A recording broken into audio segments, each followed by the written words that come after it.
Hi, I'm Lance Henriksen. You're watching Bryan Lomax's Movie Talk.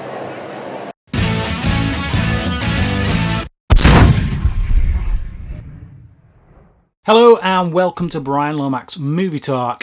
Today I'm going to be doing a special kind of episode in which I run down my top 25 horror movies. That's right, I'm not a big horror fan, I'm not like the biggest horror guy, but I hang around with a lot of people on YouTube, such as Lee, such as CP, who are big horror fans. So in a way, this video is kind of an appreciation of their appreciation, in a way. Anyway, Lee, just while we're on the subject, has recently set up a Facebook page called Killer Flicks. And that is all about horror films. So if you're a fan of horror films and you want to share your thoughts on them with other people who are fans of horror films, go and check that out. It's Killer Flicks on Facebook, and that's run by Lee from Drum Dums. But yeah, anyway, my top 25. I'm just going to run through them, say a little bit about them, probably try and give you what I thought was the scariest scene, scariest moment from each of them, from the ones that I can remember. Some of them I haven't seen for a long time. Also, there will be spoilers during this. There's going to be times, obviously, when I talk about certain scenes. Some might be like final moments towards the end of the film. It's going to ruin them. So if you've not seen any of the films on the list, if I name a film and you've not seen it and you don't want to continue, skip ahead or come back later or whatever. So yeah, there will be spoilers. But there you go, let's get started. At number 25 is The Eye. Not the horrible American remake starring Jessica Alba, but the original Korean, I believe. I think it was a Korean film, directed by Danny and Oxide Pang. Now, this film it's a ghost story. It's kind of a typically Asian kind of ghost story, but it is really scary. It's really well handled by the directors. And there's just some freaky moments in it that made my skin crawl. The scene I remember most from this, the one that scared me most, is there's a scene in a lift. This woman gets in a lift and there's a ghost in there and he's kind of hovering. He's floating off the ground. He's got his head down. You see his feet, barefooted for some reason. He's kind of a few inches off the floor and he just starts kind of hovering towards her. And it's in this confined space. She's stuck in this lift. And it's just creepy. It's scary. At number 24 is The Relic. This is a film that I feel not many people have seen. Not enough people have seen. It's a really good kind of creature feature. Now, it's not abundantly scary or anything. It doesn't have anything like that scene I just mentioned in The Eye. But overall, I do like the tone of the film. I love the creature design. And there is some kind of slightly skin crawling moments in it. Like there's a scene where it's set in a bathroom. It's the first time we kind of get an introduction to this creature who at the time it could be a serial killer, it could be anything really, and we just hear it. We hear it first, so we hear it before we see it, and the sound that they give it of this really kind of heavy breathing, again, it's freaky. It makes the hairs on the back of your neck stand up. Or at least it did with me when I first watched it. Number 23 is Quarantine. Now, this is a remake of... I don't know what country the original comes from, actually, off the top of my head. But there's been a few. This is a remake. One of the few remakes I would say is really good. Now, I can't tell you if it's better than the original, because I've not seen the original. And maybe because I hadn't seen the original going into this, that's why it got such a reaction out of me and why I thought it was so good. But Quarantine is really claustrophobic, as many of the films on this list are actually, as we'll find out.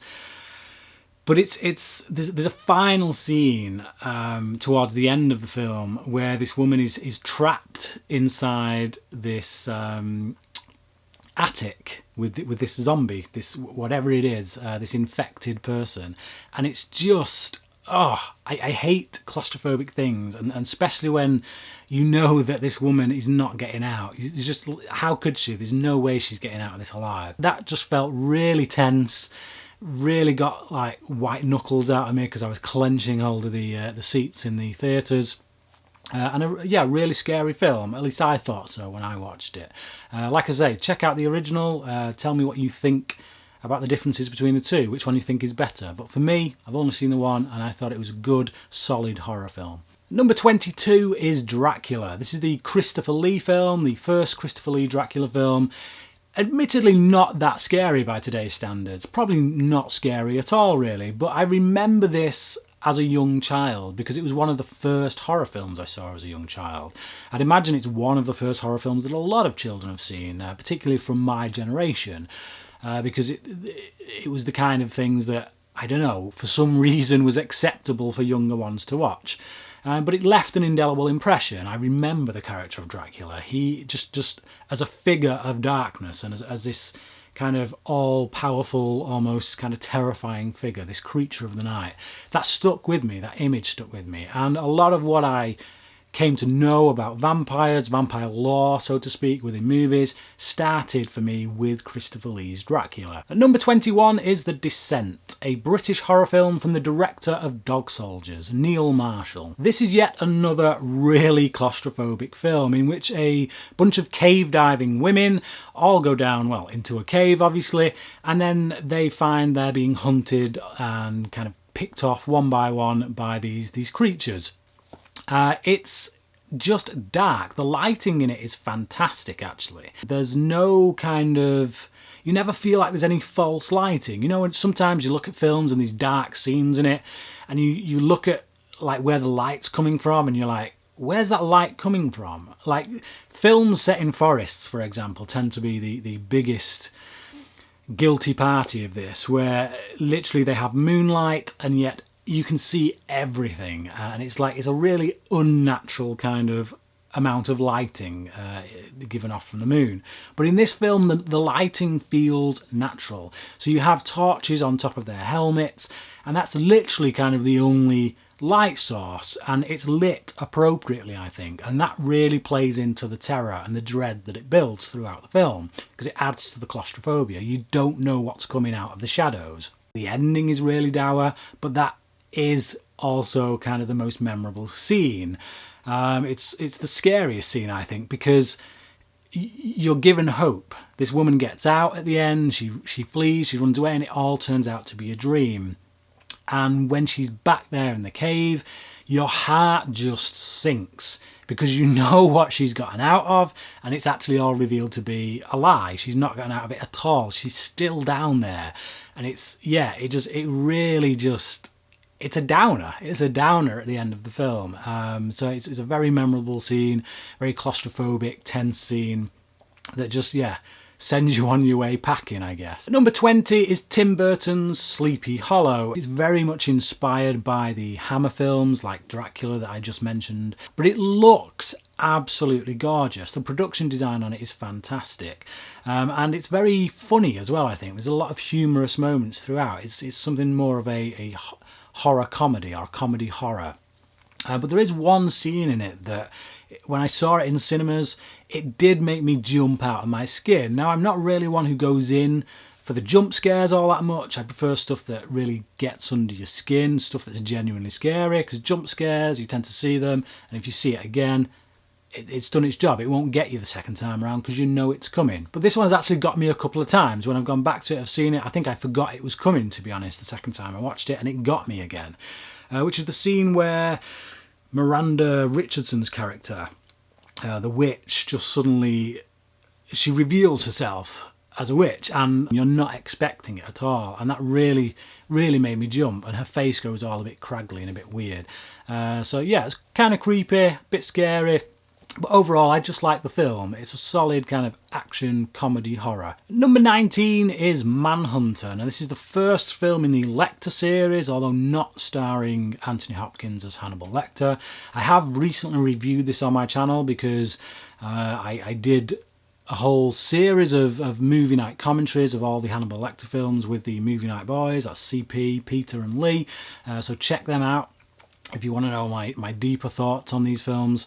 Particularly on this one, which I reviewed. But yeah, it's a good serial killer flick. It shows that actually the story on these films can be its strength, not just the performance by Anthony Hopkins, because obviously he's not in this film, so it doesn't hang on him or someone like him. Tom Noonan gives a really creepy performance, but one that you can also sympathise with his character on. Really great film. Scariest moment, like for me, because I saw this at quite an early age, my early teens, And there's the bit where the Tooth Fairy, as he's kind of monikered by this news reporter, he actually captures this news reporter and kills him, and he bites out his tongue. So he puts in these false teeth, and he just, yeah, he bites out his tongue, and it looks kind of like he's kissing him, but it's just really violent. And that kind of freaked me out. Yeah, at a young age watching that, it was just, yeah, like just because it's real. It feels real. This is like a character that you could believe is real. It's not supernatural. There's no monster in this film, just the human form, like the kind that exists in everyday life. Hopefully few and far between, but you know, you hear horror stories in real life of people like this, so that really brings that home to you, this film, I think, as do the subsequent films in the Lecter series. But yeah, for me, it started here with this one. Number 18 is A Nightmare on Elm Street. Now, I don't think Freddy Krueger needs any introduction from me. If you're watching this video, you obviously must be a fan of horror. But yeah, what a scary character. Now, in later films, he would go on to be a bit of a joke. They kind of amped up his personality a bit. They made it about him, the celebrity of Krueger. But in this first film, the original film, he was genuinely a scary character. And there's one scene in particular that really stuck with me as a child, haunted me in fact, which was when Freddy is dragging the body in the plastic wrap down the corridor, down the school corridor. And literally, I could not go into my school without picturing that scene. And if I was coming out of school late at night for whatever reason, if I'd stayed behind for something, and I was coming out of the school and I was walking down the corridors on my own, that scene would play in my mind and creep me the heck out. So yeah, really scary film. For its day, like, you know, it's still scary now, I think. If you've never seen it before, if you're watching it on your first viewing, then I think it will scare you. Obviously, the impact of that wears off with repeated viewings, but certainly the first time I watched this, I remember being really scared by it. At number 17 is Sam Raimi's Drag Me to Hell. Now, this, for me, personally, is his best horror film. Now, I know that to a lot of horror fans, that's just sacrilege, because they're all shouting Evil Dead 2 at me right now, or at least one of the Evil Dead films. I think the Evil Dead films are very extreme, a bit too extreme for me. I really like Drag Me to Hell as far as Sam Raimi's horror material goes. I think an argument could be made for it being his best film, to be honest. But yeah, I really liked it. It's balanced. The horror's balanced out by comedy, and Sam Raimi does that very well. He scares you, but then he brings down the tension by making you laugh, only to amp it up again by bringing in a bit more horror.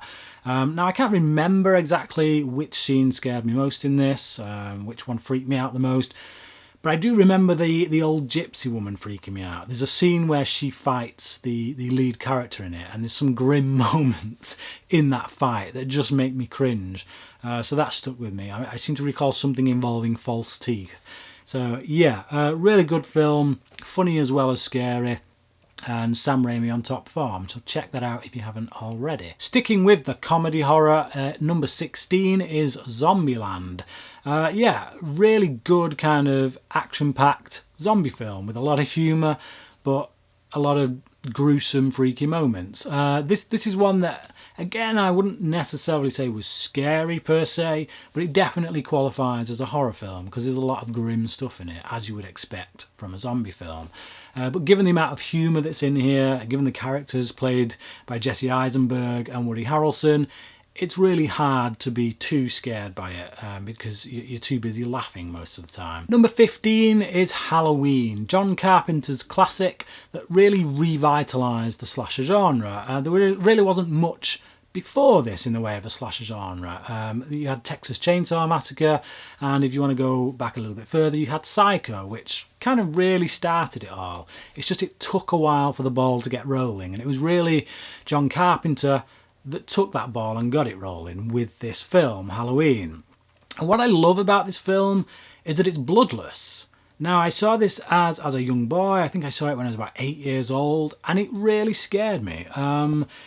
But there's no blood. It does it through dread, through the building of tension, of seeing things through the eyes of this serial killer, because we get a lot of POV shots, we see him stalking his prey, and just the idea that this guy just seemingly can't be killed. He's unstoppable. He is the boogeyman. So yeah, really good, tense kind of film that just is directed really well on a shoestring budget. It shows what you can do without the big budget that allows you all the bloody effects and the gloss that you'd put on there. Number 14 is David Cronenberg's film The Fly. This again is a remake, but a really good one.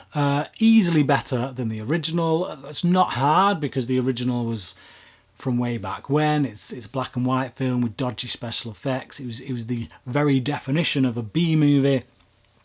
But what David Cronenberg does with it is he makes it a serious film about body horror, about metamorphosis, about change, and he makes you identify with the monster. He makes you feel sympathy for the monster. This man, Brundle, who is slowly changing throughout this film. He's a man to be pitied, as well as be really scared of. And there's some horrible moments throughout. One particular scene with an arm wrestle that goes horribly wrong. It's really grim. The Brundle just basically, when he's getting his fly strength, he basically snaps this guy's arm in an arm wrestle and the bone just flies out. But there's also a scene towards the end where he pukes up, as flies do. Obviously flies, when they're about to eat their food, they throw up on it. The acid that they throw up digests the thing they're about to eat, and then they suck it up, and that's essentially what he does to this guy's arm. He just pukes up on it and it all just melts. It's grim, basically. It's what you would expect from David Cronenberg, who likes to show a lot of body horror in his films. Back to British again now with Shaun of the Dead at number 13. Again, comedy horror. It's not out and out horror, it is comedy horror, so you're laughing as well as being sickened by a lot of the stuff that happens. And there's a scene in it when a guy gets pulled out of a window and these zombies just basically pull all of his innards out. They just tear him apart.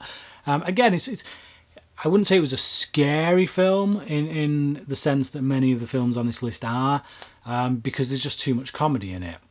But it is a film with a few sick moments. It does qualify as a horror film, and for that reason, because of how good it is, it does get this high up on my list. Number 12 is Danny Boyle's 28 Days Later. This is one of the best zombie films, although it's technically not a zombie film. I know somebody's going to call me out on that. This is just people that have been infected. They're never really referred to as zombies, but let's face it, they're zombies. It's a zombie film. By any definition of the word, you're looking at a zombie film. But this was the first time that we saw zombies sped up. What Danny Boyle realised is that the old way of doing zombies, it just wasn't scary anymore. We'd seen it done to death, if you'll pardon the pun. And so he did something different. He sped them up. These zombies are infected, if you want to get technical. They're fast and they're relentless and they will just come for you, and you better run like Lingford Christie because they will catch you. And it took away that essence from older zombie films where you kind of felt like, well, actually, if you just got your running shoes on, you could probably survive this. Not so with this film, and it's that kind of that pace of the zombies that they have that really makes you feel like there's nowhere to hide, there's nowhere to run, and you've constantly got your adrenaline up because at any moment somebody could come running around a corner and they'll have you. So yeah, really great film. The scene that most sticks out to me, the one that kind of stays in here that I remember, is the scene with the eyes. It's a scene which shows how a man can resemble a monster if he's put through the ringer. If he's pushed far enough, he can resemble the very monsters that are hunting them. And he is pushed far enough. And he kills this man, he kills this military guy, and he sticks his thumbs in his eyes, and he really yeah, digs him in, pops his eyeballs, and it's just a really sickening scene. At number 11 is The Dead Zone. Now, this is a Stephen King adaptation and yet another film by David Cronenberg. I really like this film. It made an impression on me when I was younger. Martin Sheen's really good in this film, but Christopher Walken is fantastic in this film. It's a leading role for him. If you're a fan of Christopher Walken, you need to see this film because he doesn't get many leading roles. He's always been a bit of a supporting player. But there's a scene during this film where a serial killer that he's trying to track down kills himself, and the method by which he kills himself is just icky. It's horrible, and when you see it and when he goes to do it, it makes you just clench up. Literally every muscle in my body just clenches up, and I just like shut my eyes, can't watch it. But yeah, really great film overall. Like I say, like what David Cronenberg did with The Fly, not just a good horror film, but just a good film in general. And so we're into my number 10. At number 10 is a vampire film. One of my favourite vampire films, but not my favourite vampire film. This one is Near Dark, directed by Catherine Bigelow. It's a really good and different take on the vampire mythology, vampire lore. It kind of plays like a western, a modern day western, and the vampires are these kind of outlaws, these like cowboy type outlaws. But yeah, it's really good. It's got some really good ideas in it. It advances the mythology that we kind of know, and plays with it a little bit. Lance Henriksen is really good in this film. He plays the head of the vampire family. But also Bill Paxton is really good and really menacing in this. He plays just the most psychotic vampire you've ever seen. And there's one scene in a bar where he uses, I can't remember them things that they're called. They go on the bottom of the boots. Are they Stetsons or something? But basically it's like a little spiky thing at the bottom of your boots, your cowboy boots. And he uses them to slice a guy's throat, and the way in which it's done is just it sends a shiver down your spine because he does it so effortlessly. It's almost like he's playing with this guy. He just swings his foot gently back and to and cuts his throat, and it's not this vicious attack where he just mauls him and stabs him or anything. It's just this really gentle motion. And because of that, it's really unnerving. Like I say, it's a really well-directed film, really plays on some of the tropes of vampire films, but kind of twists them around a bit. One of the best vampire films ever made. So at number 9 is 30 Days of Night. Your favourite vampire film, Brian? No, actually not. There is another vampire film on this list. So 30 Days of Night is my number 9 choice. I love this film because it is just balls to the wall horror. It doesn't make any apologies for what it is, and it really tries to be ferocious. It makes vampires scary again. We'd had a long time of vampires just not being scary. And in this film, they are animals. They are absolutely animals, and they operate like a pack of dogs almost. And you know that if they get hold of you, you're a goner. You are dead meat. None of this kind of romanticised nonsense that we got with Twilight.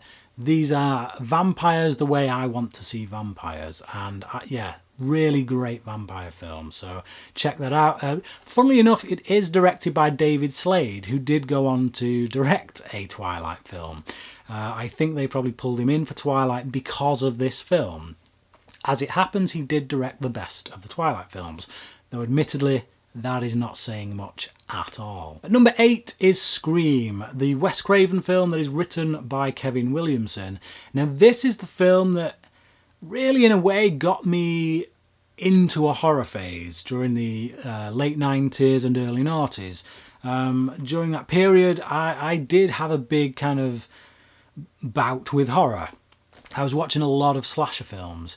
And it was because of this film. It was really cleverly written. The dialogue in it is just, it's priceless. There's so many one-liners, and just the knowledge that is on display of the slasher genre in general by Kevin Williamson. There's a guy who's a fan of the slasher genre, and he was very knowing in his script. He plays to the audience. He out and out says, through his characters, you know what? You guys out there know the rules of slasher films. Let's talk about them. Let's deal with them. Let's twist them on their head. And because of that, yeah, it's a really clever film. Much cleverer than what the slasher film had become up to that point.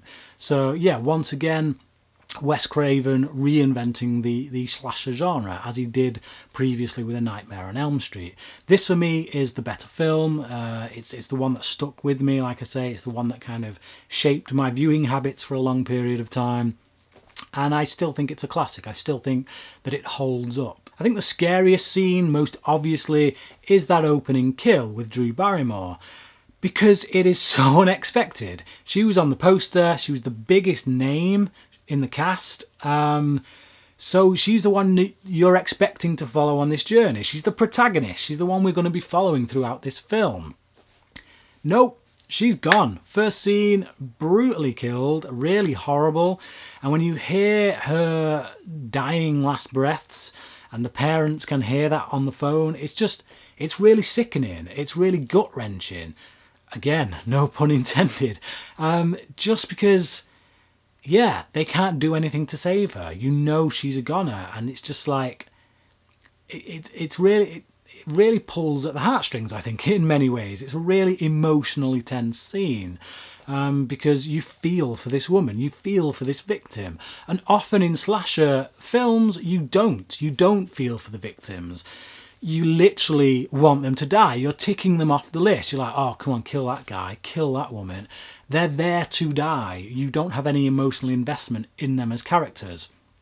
And that is not the case here with Drew Barrymore's character. Right from the get-go, you feel for her and you want her to escape. And she doesn't. And when she doesn't, that is a killer. At number 7 is Critters. Now, okay, this isn't an out-and-out horror film either. It's a comedy. It's arguable as to whether it's scary. To be honest, off the top of my head, I can't actually think of a scene in particular that I would say was scary. But I really like this film. I've reviewed it on my channel before. Whenever anyone asks me to talk about horror films, this always comes up because I want people to go out and check it out. I want people to watch it. It's a really guilty pleasure. I'm not saying it has better acting or better writing than half the films on this list, but for me, it's one of those films. You know, we all have them. Those films that people go, huh, really?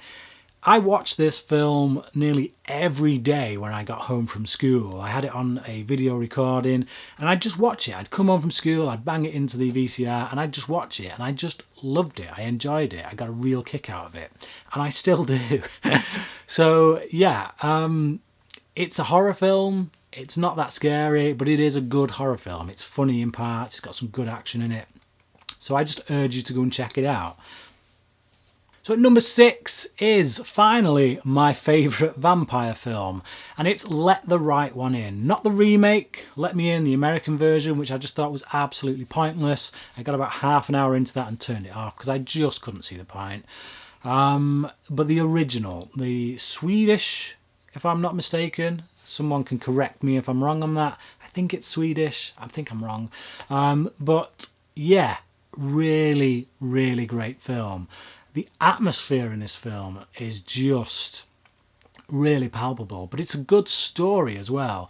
It's not just about the horror, it's a story about a young boy learning to deal with bullies, learning to cope with bullies, and accepting help in whatever strange form that kind of comes. But the little girl, the girl who plays the vampire, the main vampire, or is she a girl? You'll have to watch the film to find out. Yeah, she's really good in it. She really commands attention on the screen. Again, it's not really one of those films that just out and out scares you, but it's just one that gets under the skin. It's one that just, it sits there, it stays there, and it mulls around in your brain for a while. It's one of those films that you can't kind of let go of. Yeah, there's some grim moments in it, some gruesome moments, like a guy he gets his throat slashed. He's been hung up in a tree upside down. He gets his throat slashed. That's a bit grim to look at. It makes you kind of want to turn away, but it's not scary in the sense that it makes you go, blimey, you know, your heart starts pounding or anything. but it is just a really good chilling film. Number 5 is It Follows. Now this is a genuinely creepy, genuinely scary film. It seems to take a lot of influences from John Carpenter, particularly from Halloween, like the way it's shot. A lot of wide shots, so you're always kind of searching the screen looking for where this thing's going to come from, this creature that is following people. It's a really intelligently written film. It's got a lot of really deep themes in it. It's not just, again, it's not just a slasher film. It's got stuff to say. It has things to say about the way we live. I just am really creeped out by the moment where this huge guy just comes out of the shadows and just walks after this girl, and all her friends are around, but they can't see him. They can't see him coming for her. Only she can see it. That in itself is scary. What would you do in that situation when everyone else can't see what you're seeing? But yeah, this guy's just freaky, really freaky. He's so tall. He's like 8 foot tall, and his eyes are just black. And it's the way he moves, the way he just kind of casually steps under the door. Yeah, under the door. He's that tall, he has to step under it. But he just casually kind of comes for her. And it's not like these things, this creature, when it's embodied in these like human forms, it's not like he's viciously coming after people and you just run. It's the calm and casual nature in which it does it. That's what makes it scary. Like there's a scene with where it takes on the form of this old woman with like a kind of dressing gown that's kind of half open, her ass is kind of hanging out, and you're just like, that is weird. If I saw that walking down the street, I would be freaked out. That is just, there's something not right about that. And the fact that it just creeps towards you, like it's got all day, like it's just biding its time, that makes it scarier, because yeah, it's just weird. It's like it knows something you don't. At number 4 is the classic slasher film, the one that probably started them all, Psycho by Alfred Hitchcock.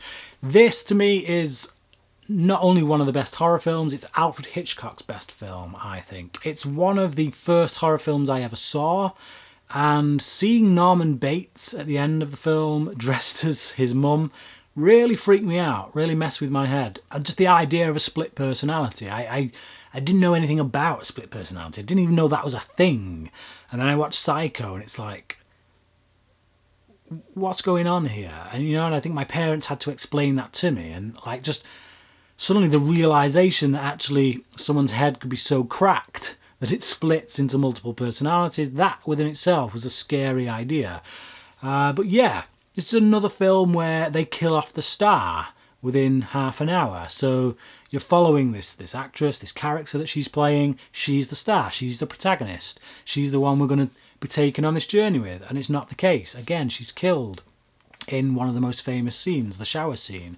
But that to me isn't the scariest scene. The one that kind of creeped me out a bit when I first watched this as a young boy was the scene on top of the stairs where Bates kills the police officer, and he just it's really fast. It just happens like that. This guy's creeping up the stairs, and suddenly Bates, dressed as his mum, just comes steaming out of the door, slashes him, knocks him down, and it's just like, it happens like that, and it's quite chilling. It's really scary. It's like it's a jump scare, but it's also a bit, there's an emotional thing there because this it looks like a woman. Is this a woman who's a killer here? So yeah, it's a really great film, like the master of suspense at his best, at his finest, and a fantastic performance as well by Anthony Perkins. I don't think Perkins gets enough credit actually for just how good his performance is here. Yeah, one of the best horror films ever made. At number 3 is The Shining. Now this is a film that the author of the book, Stephen King, did not like all too much.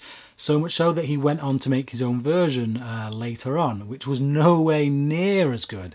The attention to detail that Kubrick shows during this film is really impressive, and the way it's shot with, again, it's another film with a lot of wide angles. I think that the wide shot really works in horror films if you know what you're doing with it, because it really plays tricks with your mind. You're expecting things all the time to come from anywhere when it's in a wide shot like that. The performances in this film all round are just completely unhinged. Shelley Duvall is just... Man, she went through the ringer on this film. Like, there's one scene in particular where Kubrick literally just made it just keep doing takes, just keep doing takes, keep doing takes. And he deliberately did this to break her down to the point where she literally just broke. She snapped.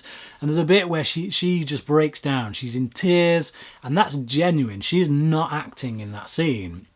And it really shows. You feel for her in those moments. But this is also one of Jack Nicholson's best. He's kind of allowed to just be Jack Nicholson in this. Jack, do your thing, be unhinged, scare the crap out of us, and he does. Just the thought of being locked in this big creepy hotel, this kind of lonely place, and your father, particularly like at the age I watched this, if your father was to just snap, you've got nowhere to go, and suddenly the one who you're supposed to trust in, who's supposed to love you, is suddenly your enemy, is suddenly trying to hunt down and kill you. That's a scary idea, and like I say, Kubrick does an amazing job with it, does an absolutely amazing job with it. I don't think I need to tell you what the scariest scene in this film is. Do I? Really? If you've seen The Shining, you know what the scariest scene in this film is. Number 2 is Alien. This is one of Ridley Scott's best films. It's one of the best horror films. Obviously, it's in my number 2 position. It's not just one of the best horror films, it's one of the best sci-fi films. It covers so many bases. Brilliantly handled. The production design, oh my goodness, is so beautiful in this film. And the creature design by H.R. Giger is just fantastic as well. It's such an iconic creature design, and it's a scary one as well. It's a beast. It's an absolute beast. You feel like there's power in it, and if you came face to face with it, you would literally brick it. But yeah, the face hugger scene, I think, it's a toss-up between the face hugger scene and the chest burster scene. The face hugger scene is probably scarier, just because of what it does. It's just horrible to think of. And the chest burster scene is, while admittedly scary, it's more sickening. It's one of those scenes you look and you're just like, oh, grim. But yeah, again, another really claustrophobic film, because these people have nowhere to go. They're in space. They're stuck on this ship. They're going to get to wherever they get to when they get there. So in the meantime, they have to deal with this thing. And it's something they can't deal with because it's just too powerful. Yeah, really great, claustrophobic, brilliantly produced, brilliantly directed film. And a cracking performance from Sigourney Weaver as well, a film that really made her a star. And so we come to my number 1 choice, a film I did not realise was going to be my number 1 choice until I made this list. But I've watched it several times in recent months because we did it as part of one of our movie night commentaries. And that is Silence of the Lambs. My appreciation for this film, the more I watch it, just grows and grows and grows. I just love the psychology behind it. I love the relationship between Starling and Lecter and the games that they play, the mind games that they play. They have a respect for each other, but they're also still trying to get one over on each other. They have to. It's the way their minds work. And just the themes in it about transformation, particularly like along the lines of the Buffalo Bill character, and how that feeds into the transformation of Starling as an empowered woman, and obviously of Lecter as a free man, is all a really good film, brilliantly directed by Jonathan Demme. Jonathan Demme doesn't get anywhere near enough credit as a director on the whole. I think he does for this film, but I don't think he's a one-hit wonder. If you look at some of his other films, that directorial panache is still there. He's a cracking director, but this probably is his finest work.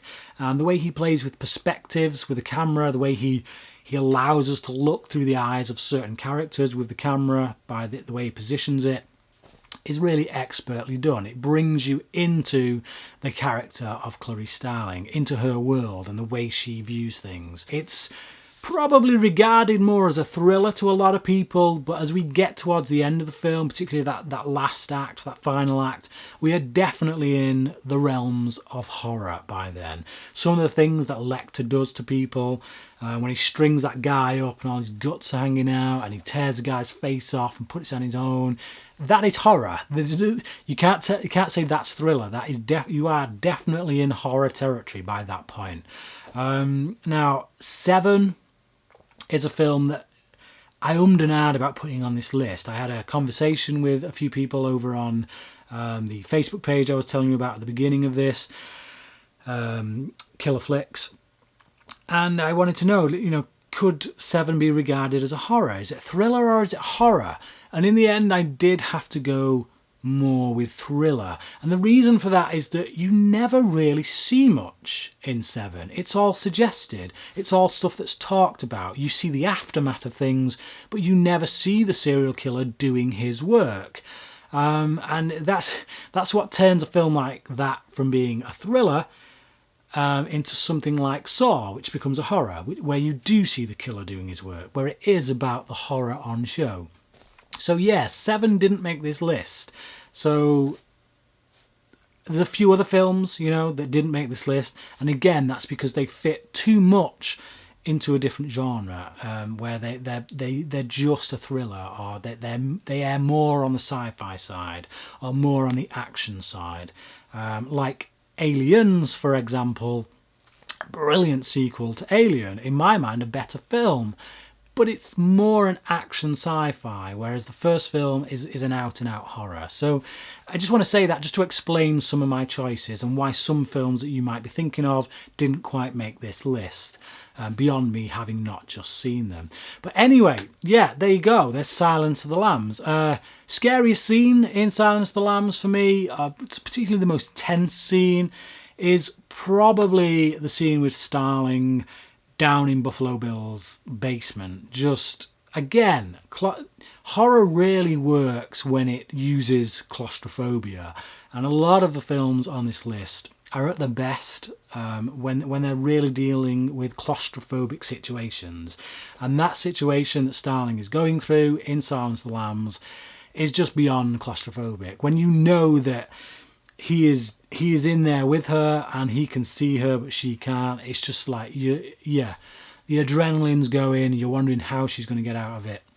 Yeah, brilliantly handled by Demi, as I say once again. And that is my favourite horror film of all time.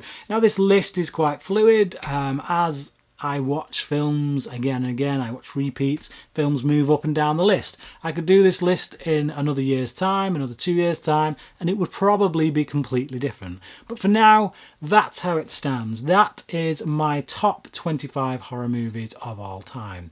But what do you think? Do you agree with some of the choices on my list, or do you vehemently disagree with a lot of choices on my list? Comment below, let me know, and also let me know what your favourite horror film is. And until next time, thanks for watching.